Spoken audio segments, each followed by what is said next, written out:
hey, hey. I know what that means. The only thing that keeps me up when I'm feeling down is mental health month. I don't know about you, but I gotta keep mine around. Like, that's how I feel. Anyways, that was random. I basically want to give myself a reminder of all of the things that I learned last year when I was working on my mental health. And from that point to now, all of the things that I've either like put into practice and just some of the things that I've noticed. But let's talk about it.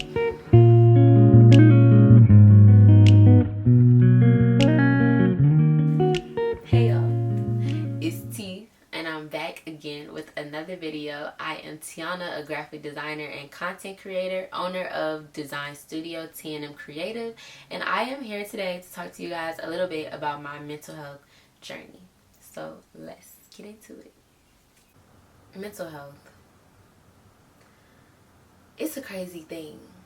It's a crazy thing, especially as an entrepreneur, y'all. Like, sometimes we can just get very, very caught up in the moment, caught up in the vision, caught up in our goals, and it's so overwhelming to the point where we don't even stop and think. We don't even stop and think about us. We don't even eat. We don't sleep. We just are on autopilot. And for 2 years, I was on autopilot. Probably 3, honestly. Like, when I really think about it and I'm trying to like deep dive back into when I first started T&M, and I think it was only because, not because I just wanted to be a workaholic, it was because I wanted to win so bad. Like, I wanted to have this thriving business. I wanted to create a brand for myself and for other creatives to be able to, you know, showcase their talents and work with other people and have hands-on experience. And it was just such a vision, and it was just so strong in my heart that I just wanted to make it happen so bad. Like, I wanted to make it happen so bad. I wanted, and like, I definitely wanted money too, but I don't know, I just wanted T&M to be really, really, really, really big. Not even like big, but I just wanted it to be impactful. Yeah, like, I don't even want to say like I wanted to be famous or I wanted T&M to be like a huge creative agency. I just wanted T&M to be impactful to those who needed our services. And so I was in grind mode. I was like it was no stops. Like, I was literally on autopilot so much every day. Like, my roommate slash bestie, like, she would literally tell me, like, T, put the computer down. Like, you have to get some sleep. You're literally staying up all night. You're not even like thinking about anything else. You're just doing hella client work. At one point, y'all, I had 12 clients. I had 12 social media management clients at once. Now, to put this into perspective for y'all, you can't even have 8 accounts on your phone. You can't even have 8 different Instagram accounts on your phone. So I had to like get an iPad and put the rest of the accounts on my iPad. And then at one point, my iPad had got full because I still have my 3 accounts and then the other 12. Do y'all think that I was even able to take care of myself? And at that point, I had a team of 4 as well. So I'm sitting here, I'm not even thinking about, okay, Tiana, you gotta pay bills, or you gotta get all of these clients so you could pay your bills. It's, okay, Tiana, you gotta still pay your bills, still pay your team, still pay for, like, it was literally like I was so overwhelmed with just need to do's. Like, literally, that was my daily routine. You need to do this, you need to do this, you need to do this. And none of those need to do's had anything to do with making sure that I was okay. And once it got to the point where I could tell, like, okay, this is getting to be too much and it's not okay, I had to stop. I stopped taking clients for about 6 months, and I went into therapy, and I really worked on why I just go so extreme when it comes to working. And as I talked to my therapist and we did our deep dive and we talked through a lot of things, I realized that most of the time it was my fault. Like, I could have said no more. I could have stopped, like, just trying to be there for everybody. Like, and that's one thing that I had to, it was a few things that I had to realize in order for me to really take that step back. And yeah, so let me go through those things. So one was, everybody's emergency is not my emergency. Everybody's emergency is not your emergency. I used to be so filled with anxiety, y'all. Like, and once Do Not Disturb came out, I fell in love with it because I could turn my phone off. Like, or I could basically monitor who was calling me. I used to get so anxiety because clients used to call me out the blue. Like, any time of the day, they would just call me. Anytime I would get a client call, I would just lock up. Like, I was just like, I don't want to talk to them. And that's not how I wanted to run my business. I wanted to be happy to talk to my clients. I wanted to be excited to, go over things with them. But it was just, I wanted it to be in a more concise, in a more, respectful way, in a more organized fashion, bro. Like, it was too much on me anxiety wise. Like, just being able to just call me at any time. I could be going through anything at that moment and I just get a call about some work. It was annoying me and it was frustrating, and I didn't know how to get out of that situation. One of the things that my mom always used to tell me, I be telling y'all all these things that my mom be telling me, and I hope y'all take them because she be dropping gems, and I really don't want to share the tea. Well, I'm gonna share the tea. But she told me before that everybody's emergency is not your emergency. And because she used to tell me, you pick up the phone, and anytime somebody call you, you pick up the phone, you just jump. Like, let them people be. And I had to take that into consideration, and I stopped jumping for everybody just because they call.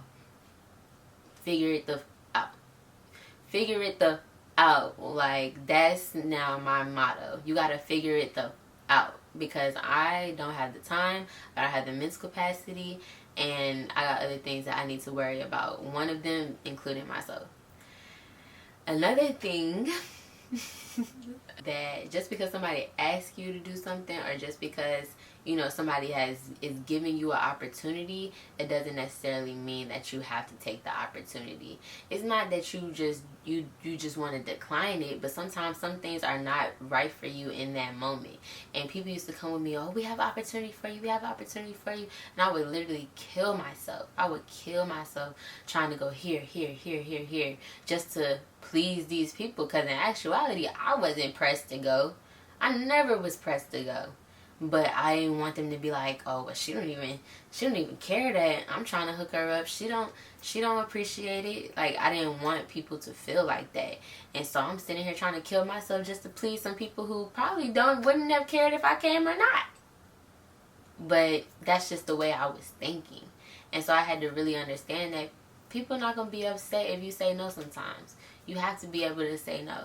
Because if you keep saying yes, there's going to be some times where you literally can't say yes. Like, the only thing you can say is no, because you can't get up.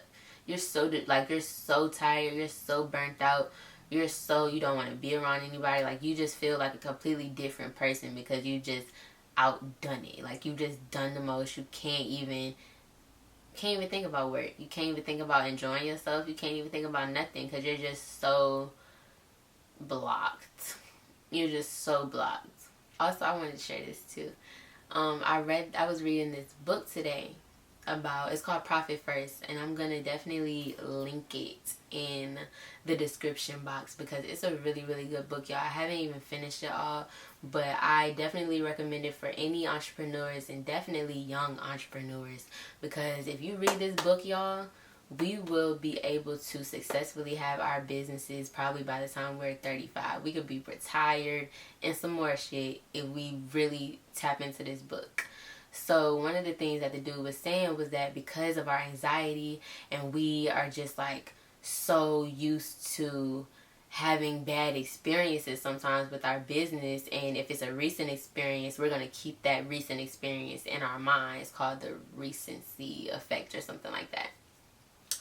And what he was saying was, because of the recency effect and the way that we're thinking, we do things to help us not be in panic mode anymore. So say if I'm a graphic designer and I'm only trying to do graphic design work, but then somebody comes to me and they're like, hey, can you run my social media?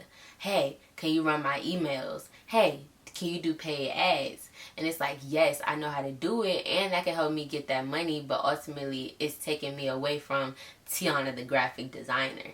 It's putting me into all of these different categories when honestly I just want to be known to be a graphic designer. I only want to do graphic design work, but I keep saying yes to all of these things.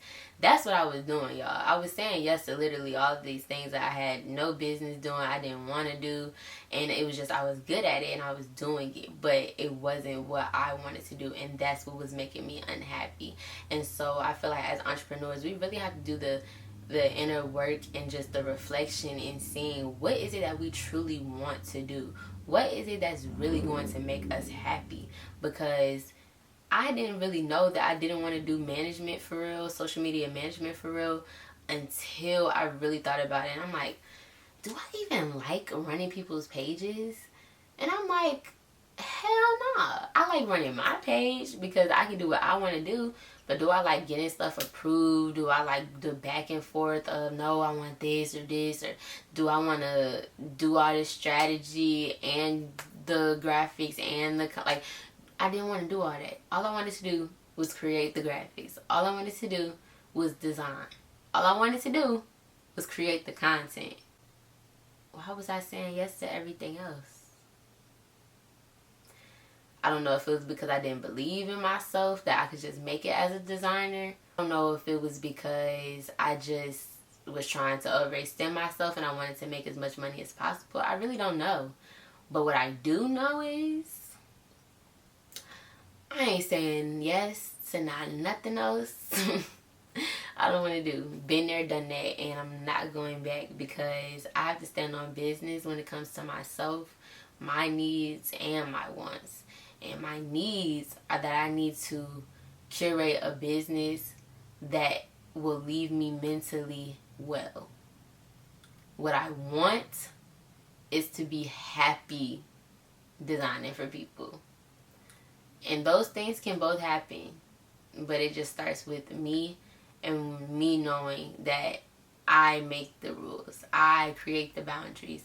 And I set the tone. So I hope you guys enjoyed this video. I really feel like I was all over the place, but I definitely just wanted to share a little bit about my mental health journey since I quit social media management and just now being a entrepreneur in a new space.